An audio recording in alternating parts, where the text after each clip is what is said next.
નમસ્કાર, હું પ્રવીણ. બોર્ડની એક્ઝામ ચાલી રહી છે અને પરીક્ષાર્થીઓ જ્યારે પરીક્ષા આપવા બેસે તો બટ ઓબ્વિયસ છે કે વર્ષ દરમિયાન જે અભ્યાસક્રમ ભણાવ્યો હોય અથવા ભણ્યો હોય તેનું પૂછાય, પણ ઘણી વખત અભ્યાસક્રમ બહારના સવાલો પણ આવતા હોય. હવે વાત કરીએ એના સમાંતર ચાલતી રાજ્યની સૌથી મોટી પંચાયત કે જે પંચાયતમાં પ્રજાસેવકો આરટીઓની પ્રતિબંધિત લાલ અને વાદળી લાઇટવાળી ગાડી લઈને પહોંચે છે અને મારા અને તમારા એટલે કે આપણા પ્રજાસેવકો રાજ્યની સૌથી મોટી પંચાયતમાં સવાલો શું કરે છે, સવાલો કેવા હોય છે, સવાલો સેટ હોય છે,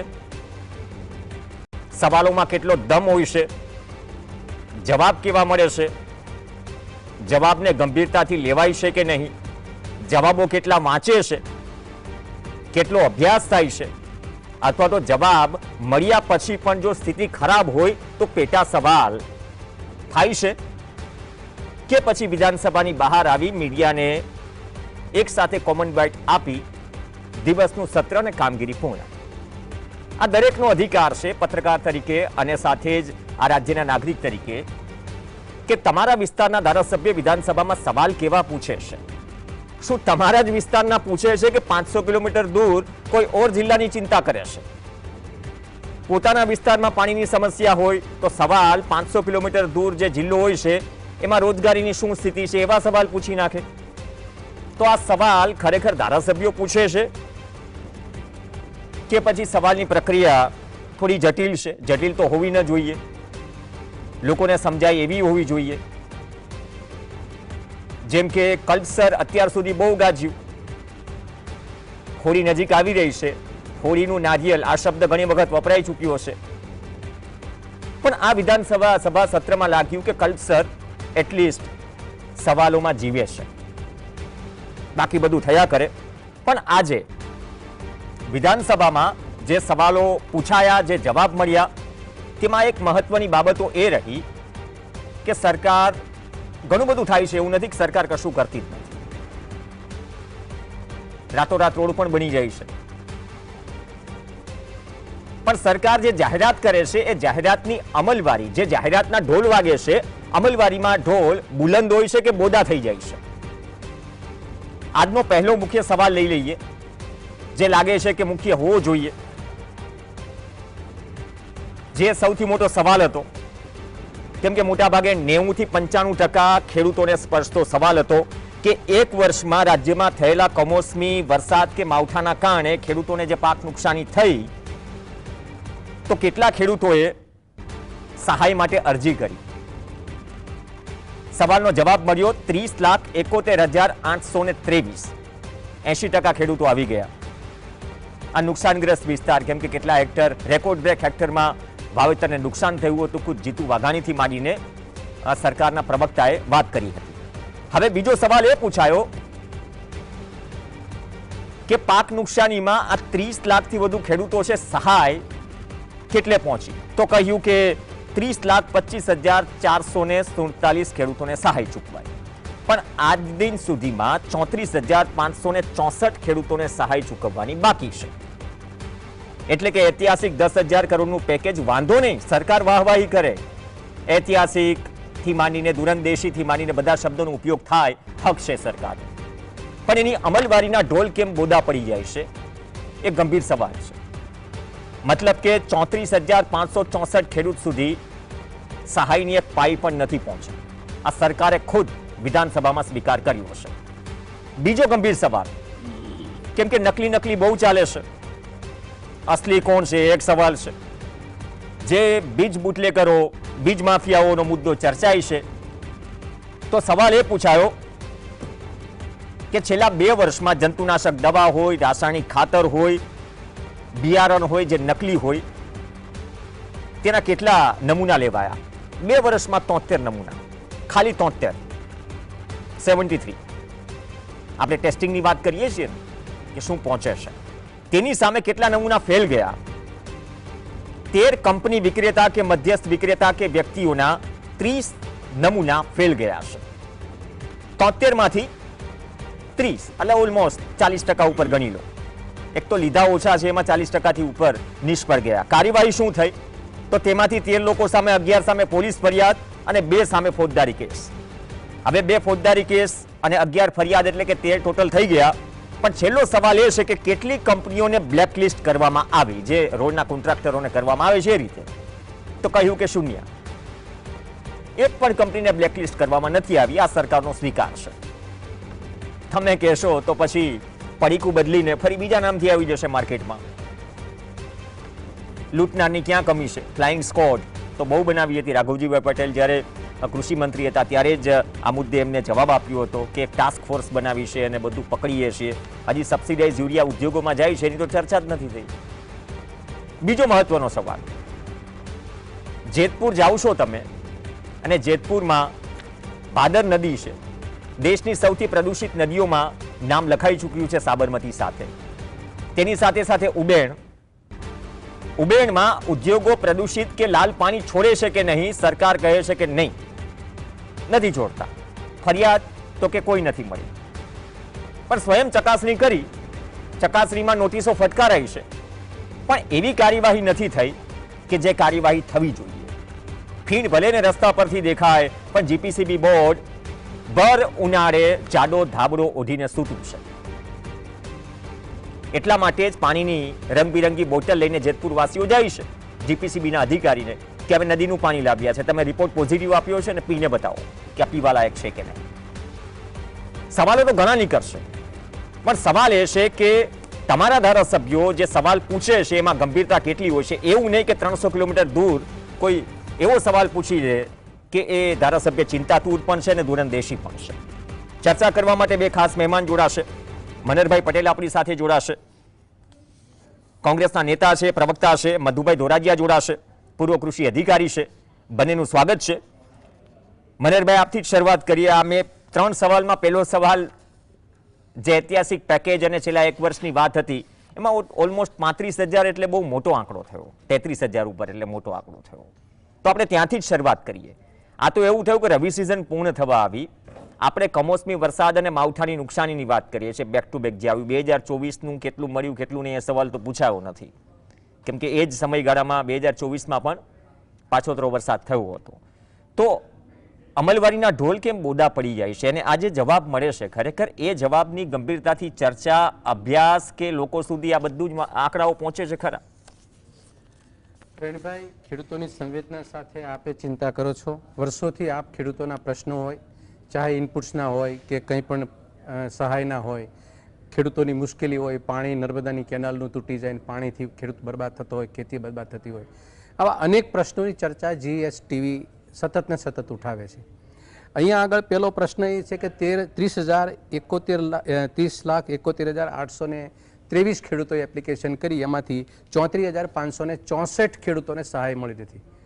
એટલે સવાલ 3 ઊભા થાય કે આ સહાયમાં નાણાંના તો સોર્સ મોટા આપ્યા હતા, કરોડો રૂપિયાની જાહેરાત કરી હતી, તો નાણાં ઘટ્યા, પેકેજ ઘટ્યું કે સરકારની સંવેદના ઘટી કે નૈતિકતા ઘટી? આમાં ઘટ્યું શું? આ 34,564 ખેડૂતોને બાકી રાખવા પાછળનું કારણ શું? એવા એક અલ્પ વિરામ છોડી દો. હમણાં દ્વારકા જિલ્લામાં અહીંયા બધા પ્રશ્નો એવા ઉઠ્યા હતા. કોઈને છે ને કટકે કટકે સહાય મળી, કોઈને પહેલો હપ્તો આવ્યો છે તો કોઈને બીજો આવ્યો છે, કોઈને સીધો બીજો આવ્યો છે તો પહેલો નથી આવ્યો. એ તો આમાં કન્સિડર જ નહીં હોય કદાચ. નહીં. એટલે કે એક હપ્તો આવ્યો એટલે મતલબ કે કન્સિડર થઈ ગયા. તો એવો આંકડો શોધવા જઈએ તો એવો સવાલ કદાચ બહુ મોટો છે. પણ પ્રેણભાઈ, મુદ્દો એ છે કે આવી ડચકા ખાતી ચૂકવણી કરવી અને એક સાથે પ્રવક્તા સરકારના કૃષિ મંત્રી આવી એના પટા ઝાટકીને કમળના ખેસ પહેરીને બેસી જાય અને મીડિયાની સામે તોછડાઈ વાતો કરીને જે વાતો મૂકે છે અને સહાયની જે વાતો મૂકે છે, આ સંવેદના અને ખેડૂતના ખેંચામાં નથી પહોંચતું. જે ખરેખર હકદાર છે ખેડૂતો, તમે એને વાત કરી છે. એક તો તમે પેકેજ જાહેર કરવામાં ડિલે કરો, સર્વે કરવામાં ડિલે કરો, સર્વે કર્યા પછી નાણાં આપવામાં ડિલે કરો, આપો તો પણ અધૂરા આપો. એટલે આ તમામ મુદ્દા જે છે એ ખેડૂત પ્રત્યેની સંવેદનાનો હળાહળ એક તો અભાવ છે અને એમાં કોઈ નિર્વિવાદ વાત છે. બીજી વાત, તમે એક મુદ્દો એ કર્યો કે આપણે આ ખેડૂતોને જે 73 સેમ્પલ લીધા, હવે 73 સેમ્પલ લેવાના ને એમાં 2 વર્ષમાં લેવાના. સમજવા જેવો પ્રાણીભાઈ વાત કરું છું, આપના દર્શકોને ખેડૂત ભાઈઓની કેટલી મસ્કરી કરે છે આ સરકાર. 73 સેમ્પલ 2 વર્ષ માટે લેવાના. એગ્રીકલ્ચર ઇનપુટ્સ 3 હોય, એક ખાતર, એક બિયારણ અને એક જંતુનાશક દવા. આ 3ના સેમ્પલ એને 73 ટોટલ લીધા 2 વર્ષમાં. 33 જિલ્લા એટલે એક વર્ષમાં એક ઇનપુટ્સનું 0.25% સેમ્પલ લેવાનું. તમે કલ્પના કરો છો આ તંત્ર શું કરે છે?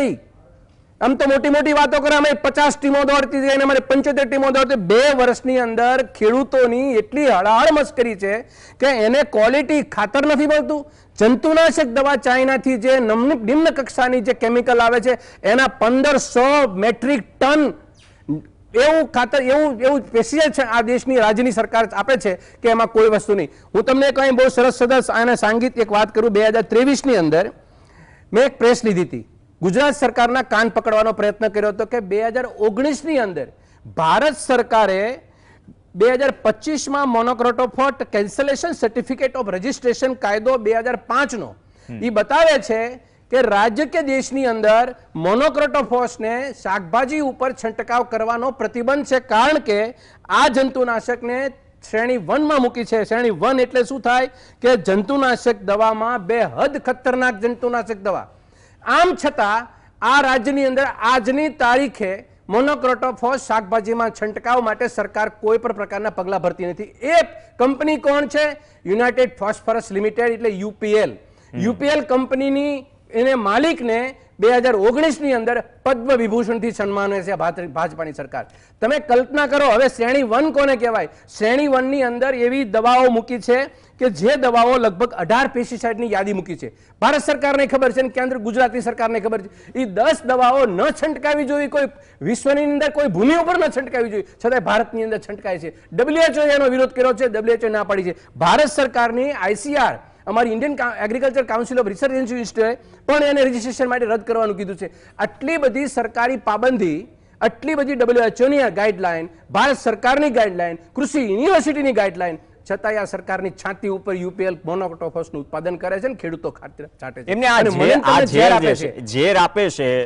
તો આપણે જે સંવેદનાઓની વાત કરીએ છીએ, તમે કહો છો સરકારને જાણ છે, કેન્દ્ર અને રાજ્ય સરકારને, તો આ સંવેદના ઝેર સામે કેમ ડચકા ખાય છે? ગુજરાતના ફાઇનાન્સ મિનિસ્ટર છે, એ યુપીએલના એક સમયના કર્મચારી આજની તારીખેનો હિસ્સો છે.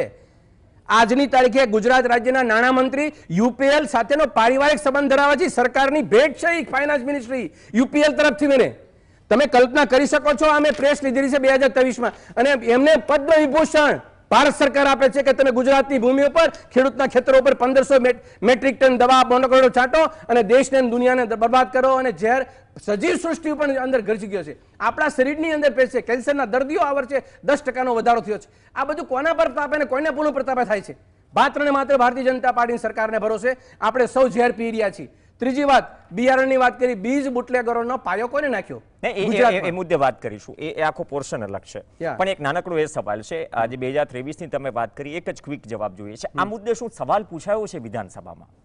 એ બી જરૂરી છે. જો જનતાના શરીરમાં ઝેર પહોંચી રહ્યું છે અને જો એ પહેલી શ્રેણીની યાદીમાં મોનોક્રોટોફોસ જો હોય દવા, જે છંટકાવ ન કરવી જોઈએ, તો આ મુદ્દે તમારા જાણમાં જ, મારા જાણમાં નથી કે છેલ્લા 3 વર્ષમાં 2023 પછી સવાલ વિધાનસભામાં પૂછાયો હોય ને જવાબ કોઈ મળ્યો હોય તો? વિધાનસભાના તો 12 ધારાસભ્યો છે ભાઈ. વિધાનસભા એક વસ્તુ એવી છે કે એમાં પ્રશ્ન પૂછવાનો પણ એક પાબંદી, વિધાનસભાના દિવસો કેટલા ચાલુ રહે. પણ સરકાર માય બાપ છે, એને પોતાની જનતા માટે, પ્રજા માટે કંઈ ને કઈ રીતે પીડા તો વ્યક્ત કરવી પડે. તમે જાણીએ છીએ કે આ વખતે કેન્સરના દર્દીઓની સંખ્યા 10% વધી. કોના કારણે? એના મેઇન સોર્સિસ શું? આજે પેસ્ટિસાઇડ છટાય છે.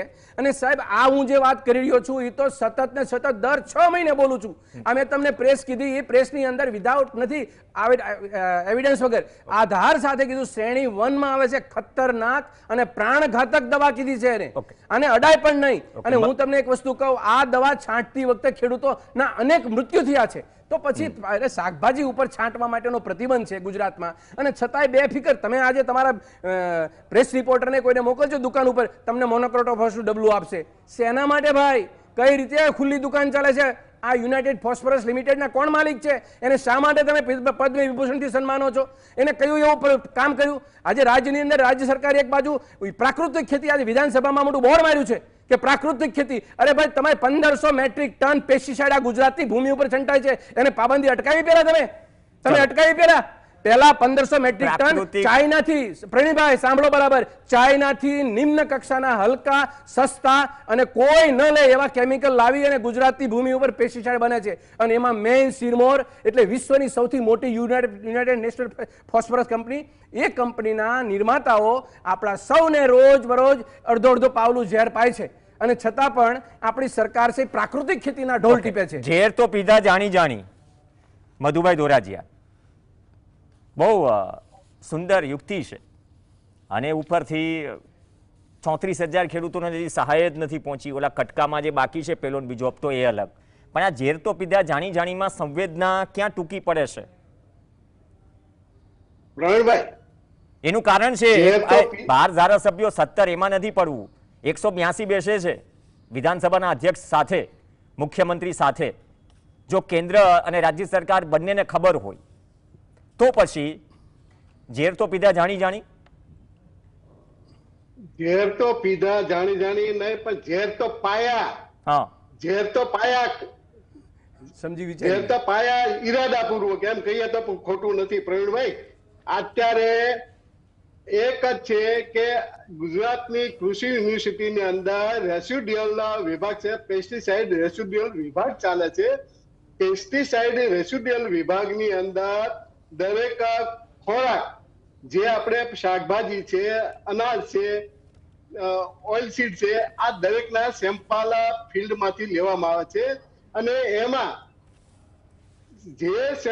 જે સેમ્પલની અંદર પેસ્ટ રેસિડ્યુઅલ જે જોવામાં આવે છે એ જાહેર કરવામાં આવે છે ફક્ત ફાઇલમાં. અચ્છા. આ કોઈ મરચાની અંદર, હું એમ કહું કે મરચાની અંદર જે કેપ્સિકમ મરચા છે, મરચાની અંદર 100% જેને કેમ કે જાહેર થયેલું પેસ્ટિસાઇડ જાહેર થયેલું છે, આવા મરચાઓને ટ્રકો ભરીને બહાર દિલ્હીની અંદર, બીજા સિટીની અંદર વેચવા જતા છે. ભાઈ, આના માટે તમે પ્રાકૃતિક ખેતી માટે પગલા લીધા, તો આને અટકાવવા માટે તમે શું પગલા લીધા? કોઈ પગલા લીધા છે ખરા? ફાઇલમાંથી રિસર્ચને, સંશોધનને બહાર કાઢો અને પબ્લિકને જાહેર કરો કે આવી વસ્તુ છાંટવાનું બંધ કરે અને આ વસ્તુ જે છે એ ખવાય નહીં. હવે બીજા નંબરમાં, આજે લગભગ દર 2 કે 3 મહિને મારો એક પ્રશ્ન હોય છે કે તમે દરેક આજે ડબ્બાની અંદર તેલના ડબ્બા જ્યાં એક વખત વપરાયેલા પડ્યા હતા અને એ તેલના ડબ્બા ઓઇલ મિલની અંદર હશે અને ત્યાંથી જપ્ત કર્યા, એમની અંદર એ ઓઇલ મિલ સામે એ કેસ દાખલ કર્યો. સારામાં સારી વસ્તુ છે.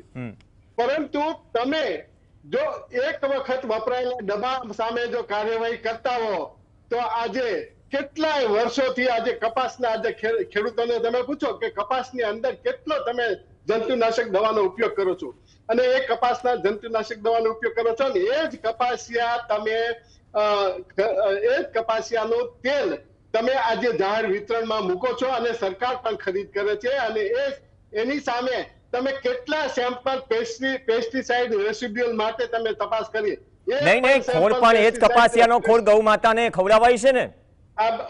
જે સવાલ પૂછ્યો વિધાનસભામાં, અલગ અલગ ગાંધીનગર સહિતના જિલ્લાઓમાં કેટલું ગૌમાંસ પકડાયું અને જે જવાબ મળ્યો એ જ કપાસિયા ખોળ એ જ ગૌ માતાને ખવડાવાય છે.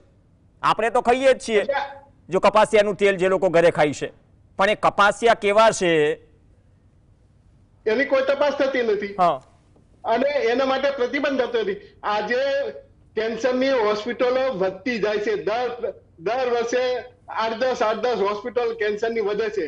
તો આ કેન્સર અટકાવવા માટે શું પગલા લીધા સરકારે?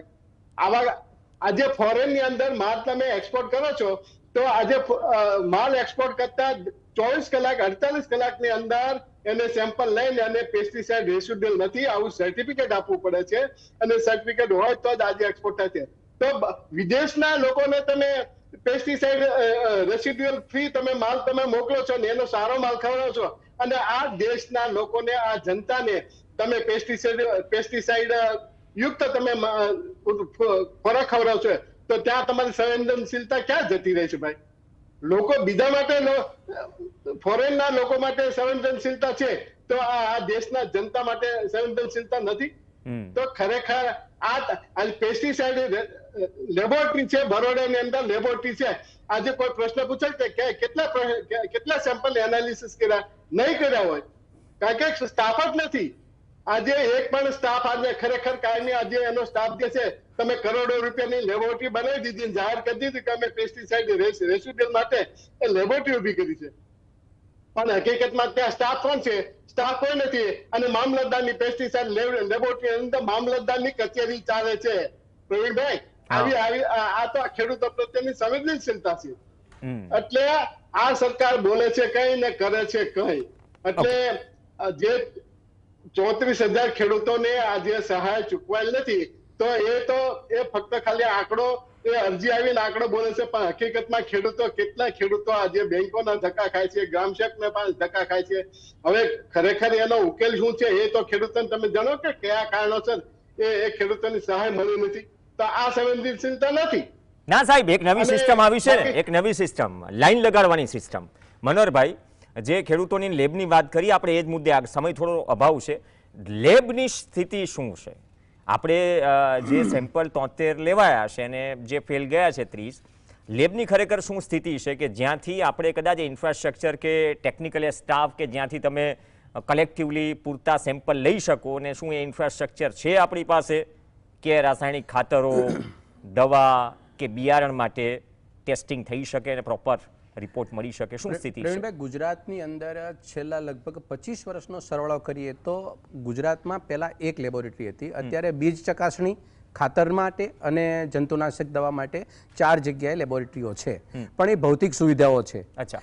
ત્રીજા નંબરની લેબોરેટરી જે છે એ જીએમ ટેકનોલોજી કે બિયારણ બીટી કપાસ માટેની જે ટેકનોલોજી, એ પણ લેબોરેટરી છે, પણ ત્યાં આગળ બાયોટેકનોલોજીસ્ટ નથી. એટલે શું કરે છે કે બીટી કપાસના કોઈ સેમ્પલ અત્યારે પીરિયડ ચાલે છે, અત્યારે તંત્ર ઊંઘું છે, એટલે બીટી કપાસનું બિયારણ ખેતરમાં બની રહ્યું છે, કંપનીઓ મન ફાવે એમ બનાવતા હશે અત્યારે, પણ એના માટે બીટીનું સેમ્પલ લે છે, એટલે પ્રાઇવેટ ટેન્ડર કાઢી અને પ્રાઇવેટ લેબોરેટરીને એ ટેસ્ટિંગ કરાવવા માટે મોકલે છે. આ સરકારની વિકાસની વાત છે અને 25 વર્ષનું આ મોડલ સ્ટેટ ને ગ્રોથ ઓફ એન્જિનના ગુજરાતની વાત હું કરું છું. બીજી વસ્તુ એ કે અત્યારે તમે અહીંયા 73 સેમ્પલ લીધા, બધા બિયારણની પર્ટિક્યુલર વાત છે. આપણે અનેક વખત નહીં, લગભગ વર્ષમાં 4 વખત આપણે ચર્ચા કરીએ છીએ. કાન આ લોકોના છે પણ સાંભળવા માટેના નથી કે ખેડૂતની દયા દશા પરિસ્થિતિ શું છે એ કંઈ ખબર નથી. મુદ્દો એ છે કે 73 સેમ્પલ લેવાના, એ એકના નથી લેવાના, ત્રણેયના લેવાના. હવે ત્રણેયના લેવાના 33 જિલ્લા છે. તમે પરિસ્થિતિ ઉપર જો ક્યાસ કરશો તો આ કોઈ ખેડૂતો માટે આ પીડા નથી, આ વેપારીઓને બચાવવાની યોજના છે. વેપારીઓને વચ્ચે શૂન્ય, તમે બ્લેકલિસ્ટ કોઈ નથી કર્યું. તમારી પાસે એવી પણ ઘટના ઘટી છે કે એકનો એક વેપારી, એકની એક કંપની 5-5 વખત 4-4 વખત પકડાણી છે, છતાં પણ નજીવી એ કોર્ટની જે દંડની જોગવાઈ છે એમાં છૂટી જાય છે, અને પછી એ માણસ પાછો એનો તે ખેડૂતને છેતરવા માટે આવે છે, અને સરકારી છે એ સરકારી રાહે સવાલ પાછો એ પૂછાયો હતો આજે, કોઈ ધારાસભ્ય પૂછ્યો, મારે ચેક કરવું પડશે કે જે સરકાર જે બિયારણ આપે છે એનો બી સવાલ પૂછાયો કે એમાં ગુણવત્તા કે એને લઈને શું કોઈ ફરિયાદો મળી છે, તો એમાં શૂન્ય જવાબ મળ્યો હશે કે ના, એમાં કોઈ ચિંતા નથી.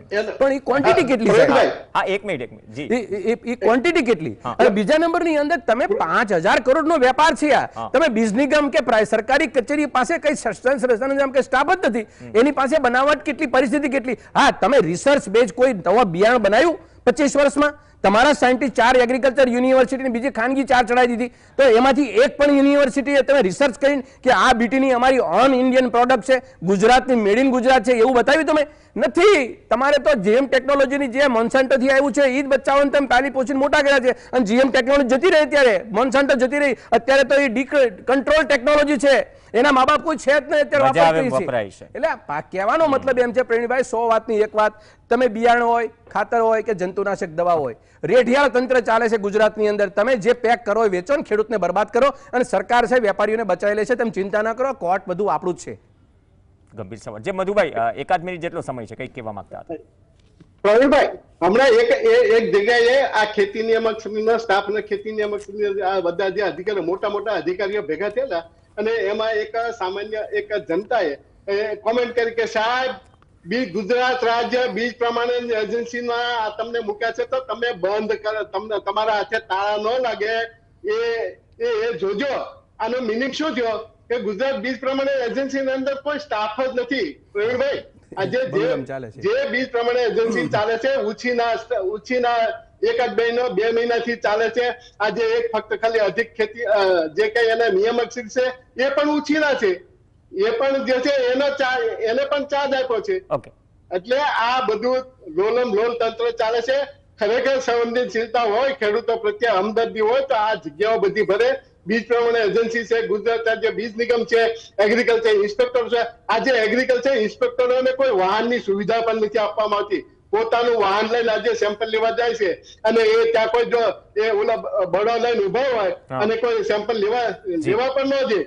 એટલે આવી પરિસ્થિતિ આ એ એગ્રીકલ્ચર નીચે ઇન્સ્પેક્ટરોની છે. તકલીફ સ્ટાફ છે ઓછો છે એનામાં પણ માટે પણ એટલી ખરાબ છે, પણ જે સવાલના જવાબ મળે છે ને ગંભીર એટલા માટે કે દરેક ઘરને દરેક વ્યક્તિને સ્પર્શે છે. જેમ મધુભાઈએ કીધું ને કે ઝેર તો પીવડાવ્યા જાણી જાણી, તો આમાં ન જાણતા હોવાનો ઢોંગ કઈ રીતે થઈ શકે? પ્રજાસેવકો તો ન જ કરી શકે, અને જો ઢોંગ થતો હોય અને સરકાર સવાલના જવાબ આપે છે. 2 વર્ષમાં મજાક છે? 73 સેમ્પલ લેવાયા, જંતુનાશક દવા, બિયારણ અને ખાતર બધું જ આવી ગયું, છતાં પણ બધું ઓલ ઇઝ વેલ છે. ચિંતા ન કરો. માત્ર હૈયાધારણા આપવી જ શું સરકારનું કામ છે? જો સરકાર માઈ બાપ હોય તો પછી ચમરબંધીઓ પકડો, ચમરબંધીઓને તાળું મારો, મરાઈ પણ છે. પણ એ કેટલું પૂરતું છે એ બહુ કોમન સવાલ છે ગુજરાતના નાગરિક તરીકે, કે ખરેખર આટલી ગંભીર પરિસ્થિતિ હોય તો પછી તમે લાલ લાઇટ લઈને આવો કે પછી વાદળી લાઇટ લઈને આવો, પણ અંતરાત્મા પર હાથ મૂકજો ચૂંટણી પહેલાં. ચૂંટણી સમયે તો જાગી જાય છે કે આ ગંભીર મુદ્દે ખરેખર તમે કેટલી જવાબદારી નિભાવી છે અને સામેથી કેટલી નિભાવાઈ છે. ધન્યવાદ મધુભાઈ ધોરાજીયા, ધન્યવાદ મનહરભાઈ પટેલ ચર્ચામાં જોડાયા. આ સાથે ચર્ચામાં હાલ બસ આટલું જ. નમસ્કાર.